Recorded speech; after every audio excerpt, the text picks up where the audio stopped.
bavandimwe muduteze amatwi twongeye kubasuhuza twongeye kubashimira igihe cyanyu muduha igihe cyanyu muhimana muri icyo gihe kandi nkuko dukunda kubibabwira no kugira ngo twungurane ibitekerezo turebe ibyo tubamo turebe ibyo twirirwamo aho bituganisha kuko iyi si turimo aha turi mu rugendo. Uyu munsi rero naje ntekereza no ku cyigisho cy'uyu munsi nza kwibuka ya njangwe yacitse umurizo. Iyo njangwe murabyibuka ko yari igiye kwirira kubera inda yayo yayinaniye, noneho ifatwa n'umutego ariko umutego ntiwayihitana ahubwo wica umurizo. Iragenda irwara igisebe kirakira. Nyuma yaho rero kubera isoni yabaga ifite ikajya ibwira injangwe mugenzi zazo ati iyo mumenye ukuntu gucika umurizo ari ibya mbere. Izindi zitikagira inkuru, ubwo niko yayisobanuraga ko iyo igiye guhiga uwo murizo utagenda ukanga imbeba, bityo ahubwo ikanazigira inama yuko nazo zaca uwo murizo wazo. Ubwo rero murumva ko iyi njangwe yari igize igitekerezo cyiza, ariko natwe witegereje neza ushobora gusanga dufite injangwe muri twebwe cyangwa hafi yacu zitugira inama rimwe na rimwe, inama mbi. Mu tuntu dutoya rero duto cyane rekera gukora bitakurimo ngo nanakarabikora. Aho ngaho nubwo uzumva umuntu akubwira ati ngiye kunywa inzoga kuko nanakayimwe, ngiye kunywa itabi kuko nanakarimwe, ngiye sindya inyama kuko nanakatakirya inyama, ngiye kwambara ipantaro ideshire kubera ko bigezweho, ngiye ngomba kugira imisatsi ikase nk'umukinnyi n'uyu kubera ko bigezweho. Uretse uburwayi, buri wese afite aho ibyo akora aba yarabikuye, haba hazima cyangwa se haba naho ubwe ibyo abyishoramo. Ubwo rero turekeraho kurebera ku bandi, gukora ibintu kuko abandi babidusabye, gukora ibintu kuko bishimisha abandi, ahubwo turebe niba twebwe ari icyo bitumariye. Cya kabiri, ba uwuriwe kuko kuduhira mu matwi bafite impamvu n'inyungu zabo, kandi akenshi izo mpamvu n'inyungu zabo zihabanye n'izawe. Ubwo nagira ngo dutangire ikiganiro cy'uyu munsi. Ndashaka kuvuga ku nzoga, ndashaka no kuvuga ku mubyeyi Bikira Mariya ho gatoya. Kubera iki ndavuga ku nzoga? Kubera ko ari ibintu tubamo. Kubera iki ndavuga ku mubyeyi Mariya cyangwa Bikira Mariya? Kubera ko nabyo biri mu ntambara duhoramo, ariko izo ntambara zose zaba iz'inzoga zaba iza Bikira Mariya sinzi niba tuzi iyo zituganisha. Nk'uko bisanzwe, nk'uko nsigaye mbigenza, reka dusome Zaburi 104 umurongo wa 15. Mbere uko nyisoma nagira ngo mbwire abakunzi ba Zaburi ko iyi Zaburi ivuga uburanga bw'indengakamere bw'ibyaremwe n'Imana. Uburanga bw'indengakamere bw'ibyaremwe n'Imana. Aha ngaha ni ku muntu usoma nka Yohana Batista. Iyo Zaburi iragira iti umurongo wa 15, na divayi ihimbaza umutima wa mwene muntu, na divayi ihimbaza umutima wa mwene muntu, kimwe n'amavuta amukesha uruhanga, n'umugati uramira imbaraga ze. Iyo ni Zaburi 104 umurongo wa 15. Aha ngaha ubisomye nka Yohana Batista biroroshye kuvuga ko divayi igomba kunyobwa kandi ko igira neza umubiri. Ibyo ndumva ari uko byanditse. Kugomba kwisiga amavuta kugira ngo agahanga kawe karabagirane, niba utisize mu korogo kugira ngo uhinduke kurushaho. Yewe ko ugomba no kurya umugati kugira ngo ugire imbaraga nyinshi.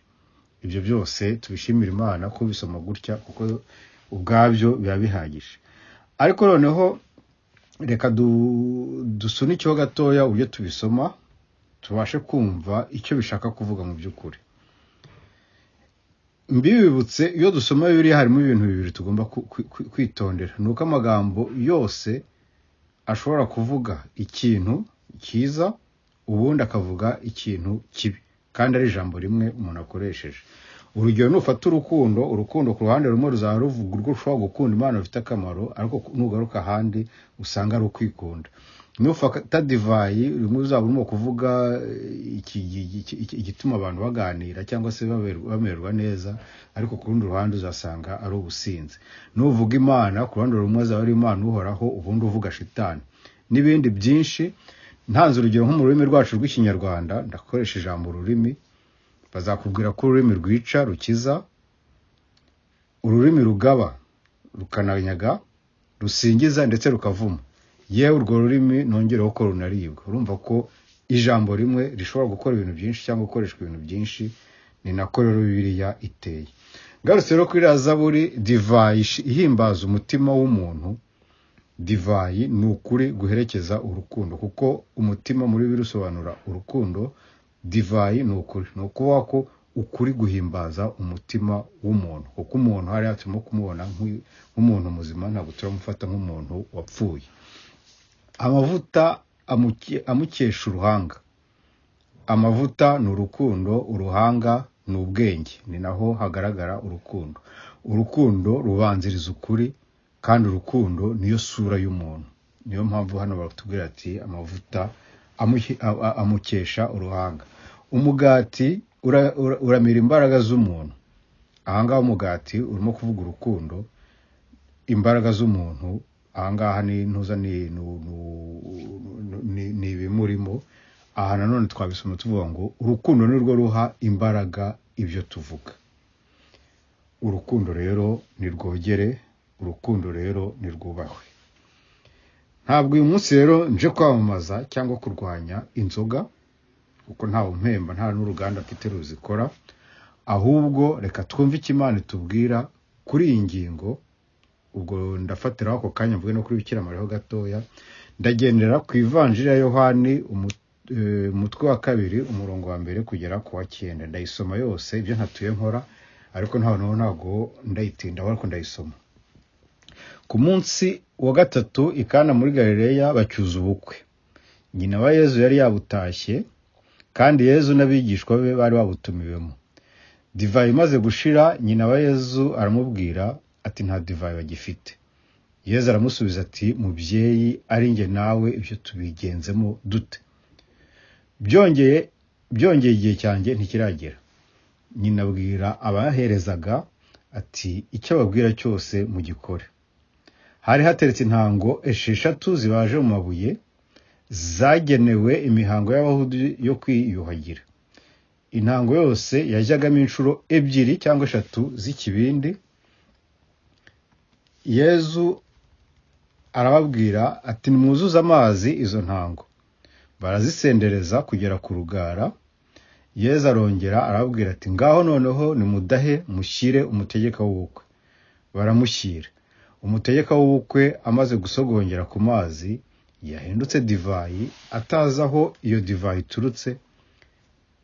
Abahereza bari bavomye bo bari bahazi, nuko ahamagara umukwe ukurikiraho niho muzabisome, ariko ndagarukira ahangaha. Kubisoma nka Yohani Batista azahita akubwira ati nemerewe kunywa inzoga, kandi Bikira Mariya niyubahwe. Uwo ni ubisoma nka Yohani Batista. Undi ubisoma nka Yohani Batista ariko ufite ahandi yabisomye azahita akubwira ati vino n'umukobanyi, yewe yongereho yuko nta yindi nzira izatugeza mu ijuru itari Yezu Kristo ukuri n'ubugingo. Reka rero noneho dushyire aya magambo ku murongo, twumve icyo bishaka kutubwira mu by'ukuri. Nyuma y'iminsi 3, mwibuke ko igice cya mbere ariho Yohani Batista yibaza niba ari Yezu, ni naho kandi Yezu atora intumwa ze.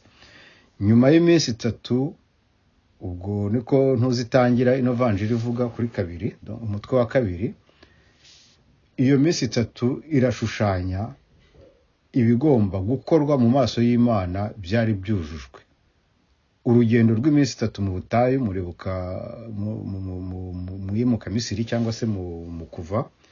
Nyuma y'iminsi 3 Yezu arazuka. Ubwo muribuka Yezu nyuma yuko apfuye ko yamaze iminsi 3. Muribuka ifi yamaranye iminsi 3 Yonasi, iminsi 3. Ahangaha iminsi 3 batubwira ishushanya neza ko Yezu mu gice cya mbere hari ibyo yarangije gukora, mu byo yarangije gukora harimo no guhamagarira intumwa ze. Ibyo yagombaga gukora byari birangiye ku minsi 3, ni ukuvuga ngo hari ikintu cyari cyujujwe, ikindi kigiye gutangira. Icyo kindi rero cyagombaga gutangira ni nacyo atangiza iki gitangaza. Bari batumiwe hehe? Bari batumiwe mu bukwe. Ubu uyu munsi iyo twicaye uri wese arakubwira ati umugeni niyitegure, umukwe araje. Ngubwo ubwo bukwe buvugwa hano. Ubwo bukwe buvugwa hano, ubukwe muri Bibiliya bisobanura uguhura k'urukundo n'ukuri. Kugira ngo rero tube umugeni cyangwa se tube abageni ba Kristo, uretse ko wese ari umugeni ku giti cye, ntabwo ari itorero riba umugeni, ahubwo ni umuntu uri mu itorero w'umugeni. Kugira ngo tube abo bageni nuko buri wese yiyambika urukundo rw'Imana, urukundo rwa mugenzi we, n'urukundo akunda Imana mu by'ukuri. Noneho Yezu, intumwa na Mariya bari bahari. Ariko mbere yuko mvuga kuri iki ngiki, mwibuke yuko batubwira ngo mu bukwe bari batumiwe, ntibatubwira nyiri ubwo bukwe, ntibatubwira amazina y'abo bageni. Mu mvugo ya Bibiliya ni ukuvuga ko buri wese bimureba, ni ukuvuga ngo buri wese arimo avugwamo hano. Yezu, intumwa na Mariya bari bahari. Yezu, intumwa na Mariya bari bahari, ni ukuvuga ngo ibihagarariye urukundo n'ukuri muri kiriya gihe byose byari biri kumwe. Ubwo nimuza kurebana n'ibyabaye ku musaraba, nabwo muzabona ko hari intumwa, hari Mariya, hari na Yezu. Mu yandi magambo, iby'ukwemera, iby'urukundo byose bihuriye ahantu hamwe, biri mu mwanya umwe mu gihe kimwe.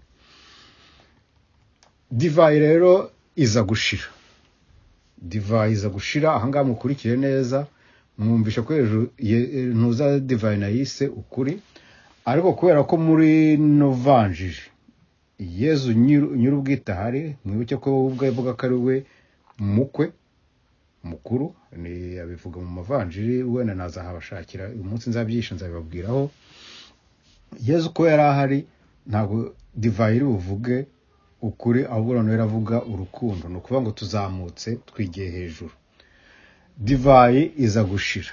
Gushira kwa divayi ni ukuvuga ko abantu bagabanyutse, cyangwa se uko Mariya, umubyeyi Mariya yabonaga ko urukundo rwagabanyutse cyangwa rwashize. Ikindi mugomba kumenya, ubwo wenda nakaciyemo ariko kazabagira akamaro, iyo usoma Bibiliya, iyo usoma inyandiko za Bibiliya, ujye umenya yuko akenshi ibyo batubwira atari ibintu biba ako kanya cyangwa biba mu isogonda imwe nk'uko umuntu aba abireba, ahubwo ni ibintu biba mu gihe kirekire, bikaba ari inzira umuntu cyangwa abantu baba banyura, bagomba kunyura cyangwa se batuye barimo. Divayi iza gushira. Ahangaha ni ukuvuga ngo urukundo rugabanyuka, urukundo rurashira. Ahangaha niho rero Bikira Mariya aziramo. Bikira Mariya cyangwa umubyeyi Mariya azamo. Kubera iki? Kubera yuko urukundo rw'Imana, kubera ko ukuri kw'Imana nta muntu n'umwe, mbisubiremo, nta muntu n'umwe, nta n'umumarayika, yewe na babandi mutekereza ko bakomeye, ushobora kubyakira muri we kuko byamuhitana. Niba mwibuka muzasome mu Kuva cyangwa se iyimuka Misiri, umutwe wa 20, Imana yavugishaga Abisiraheli itababwira ako kanya kubera ko bitashobokaga, ntibishoboka, ahubwo yacaga muri Musa na Aroni. Imana ijya kuvugisha umuntu igira ikindi kintu inyuramo, kuko y'ubwayo Imana ni ngari, n'uhoraho, n'ishobora byose. Ntago rero wafata ikintu kigari ngo ugishyire mu muntu ungana n'urushishi. Nimbaho urugero wenda rwo mu buzima busanzwe, mufate izuba. Izuba turigeranyije n'Imana ntabwo rishobora kukugeraho ngo ubushyuhe bwaryo bunanirwa kugutwika ngo uhite upfa. Ni ukuvuga ngo mbere yuko rukugeraho hari ibintu bigomba kugabanya ubwo bushyuhe kugira ngo butaguhitana. Ubushyuhe muri Bibiliya cyangwa se izuba, ubushyuhe babugereranya n'urukundo. Iryo zuba nanone ni naryo riguha urumuri. Nabwo urumuri rw'izuba rukugeze mu maso, nta kindi kintu cyabanje kuruhagarika, nabwo rwaguhitana. Urumuri rusobanura ukuri kw'Imana. Aha rero mwumve yuko buri gihe uko dusoma Bibiliya cyangwa uko ibintu bigenda bikorwa muri twebwe biturutse ku Mana, hagomba kugira aho binyura, nk'uko amazi yava mu ngunguru aje mu gacupa gatoya, kuko ubwo ndafata ingunguru nk'Imana, agacupa gatoya nkanjye, kugira ngo amazi anzemo bizasaba yuko hakoreshwa umubirikira, muri uwo mubirikira ukamanuramo dukeya nshobora kwakira. Bitabaye ibyo ngibyo iyo ngunguru yangwaho ikandangiza. Ubwo kindi nanone wenda ubwo ngubwo muraza kubona, ndaza kubigarukaho hasi gatoya, nuko mu myandikire ya Bibiliya kunda bivuga ngeze kuri Bikira Mariya, buri gihe muzagenda mubona ko haba hari umugore hakaba umugabo, cyangwa se umugabo hakaba umugore, bigenda bijyana, bifite ikindi bivuga. Yewe nababwira ko ariho ubwiru bwa mbere bwa Bibiliya buri. Ubwo bagiye kuvoma amazi, bavoma intango 6 zijyamo inshuro 2 cyangwa 3. Izo ntango zikaba zari zibaje mu mabuye. Mbere muri zibaje mu mabuye, mwibuke ko mu mategeko y'Imana harimo yuko ntawe ugomba gusenga mu mabuye, ntawe ugomba gusenga ibazanyo n'ibindi. Ahanga ngasobanuye ko nzagira wenda igihe mbyigishaho, simbizi ubwo igihe cy'Imana nibishaka bizaba. Iyo bavuze gusenga ibibaje, ni ukuvuga ngo no kwinjira mu kinyoma, ni no kwinjira mu kibi. Ngibi ibyo bita gusenga ibibaje. Ubwo amategeko y'Imana wenda tuzayiga ku buryo bwihariye ku gihe cyabyo. Kuvoma amazi mu ntango 6, mwibuke yuko 6 bijya kungana iminsi 6 Imana yamaze irema. 6 akaba atari ikintu cyuzuye, kuko Imana yaruhutse nuko ibintu biba byarangije kuzura. 6 rero hano ku izo ntango 6 zirimo kutubwira ko abantu cyangwa se aburabu uko bari baburimo bari bafite ukwemera, kubera ko intango ziba z'amazi cyangwa se bakoreshaga bisukura, bari bafite ukwemera kudahagije, ndetse rimwe na rimwe kuri kure y'Imana, ari nabyo batubwira bijyanye n'uko zari zibaje. Naho nufata ziriya nshuro 2 cyangwa 3 bavuga, inshuro 2 biraba ukuri n'urukundo ariko bidahuye, bidafatanye, kimwe kiri ukwacyo, ibidashoboka no kuvuga ngo igihe ubwo bitarahura ntacyo biba bimaze. Cyangwa se 3 hariya nanone ni kimwe na hamwe Yesu avuga ngo 2 cyangwa 3 bari kumwe, 2 ni ukuvuga ukuri n'urukundo, ariko bikaba byiza iyo harimo n'umwuka wera, byamaze kuba 3, aho ngaho Imana ibihari. Ntago ari umubare w'abantu 2 cyangwa 3, ahubwo ni ikibarimo ukuri n'urukundo, ukuri, urukundo n'umwuka wera. Ubwo rero ahangaha ikindi cyo bishushanya no kuvuga ngo Yesu yabasabye kuva mu mihango, kuko imihango yari yo gukaraba mbere yo kurya, yo gukora ibintu byose, winjire mu ntambara yo kwakira ukuri, kuko iriya minsi 6 harimo kugaragaza intambara bagomba kurwana cyangwa se yo kwakira ukuri. Yewe kugira ngo mubyumve neza cyangwa tubyumve neza, Yesu yabasabye kuvoma. Ntabwo byari bimunaniye ko ababwira ati muzane izo ntango, bazizana bagasanga zuzuye divayi. Ariko kugira ngo Imana igukize, kugira ngo Imana ikwigishe, ugomba nawe gushyiraho akawe gakeregeshwa gatoya, ariko gashyireho. Ni nayo mpamvu Yesu ababwira ati muvomeremo amazi. Ari amazi ni ukwakira ukuri, ariko noneho harimo n'akacu kagomba kwivanga mu by'Imana iduha. Umwanya rero w'umubyeyi Mariya cyangwa umugore, mwibuke ko Musa yari ari kumwe na Miriyamu na Aroni, mwibuke ko Esiteri yari kumwe n'uwitwa Moridekayi, mwibuke ko Eva yari kumwe na Adamu, Aburahamu na Sara, n'ahandi. Mugenda buri gihe musanga ko hari umugore ugenda aherekeza umugabo, cyangwa se umugabo uherekejwe n'umugore. Ibi ni ibanga rikomeye, ariko ubwo ngubwo twatangiye kwenda tubivugaho, mujye mumenya ko bitewe n'ibyo urimo gusoma, hari igihe umwe aba ahagarariye ukuri, undi ahagarariye urukundo. Muri ibi twasomye rero, hari Bikira Mariya abanza ahagarariye bwa mbere na mbere ukuri, kubera ko ari we usaba amazi, usaba urukundo, ubasha kubona ko urukundo rwashize. Ubwo rero kugira ngo tugere ku Mana, ntabwo mvuze ngo twambaze Bikira Mariya cyangwa se twambaze Aburahamu cyangwa twambaze Adamu cyangwa se twambaze Sara cyangwa Esiteri, ariko tumenye neza ko hagomba kubaho iyo mibirikira cyangwa se iyo mireko ituma bimanuka bikatugeraho, iyo mireko ibibona mbere yacu cyangwa se ibitubonera noneho ikabasha kutugeraho. Nuko rero nakibaza, namwe mwibaze, ntagire unsubiza. Mu by'ukuri iyo tuvuga neza, cyangwa nawe mubyeyi Mariya, tuba tuzi icyo ashushanya muri Bibiliya? Icyo ni ikibazo cya mbere. Icya kabiri, umwanya wa divayi mu nyandiko za Bibiliya. Ese mbere yo kwamamaza cyangwa kurwanya divayi, waba uzi icyo vino ibivuga mu murongo uyibonyemo? Aho naho ntimunsubize. Yezu, ijambo ryawe ni ukuri, hahirwa abaryumva muri bo, kuko bagenewe kubaho iteka ryose. Mfite inyota Nyagasani, nkakukumva wowe Mana y'ukuri, aho kumvira amarangamutima ayo ari yo yose. Uhoraho, ineza yawe duhoreho, nk'uko amiringiro yacu ari muri wowe. Mugire ibihe byiza.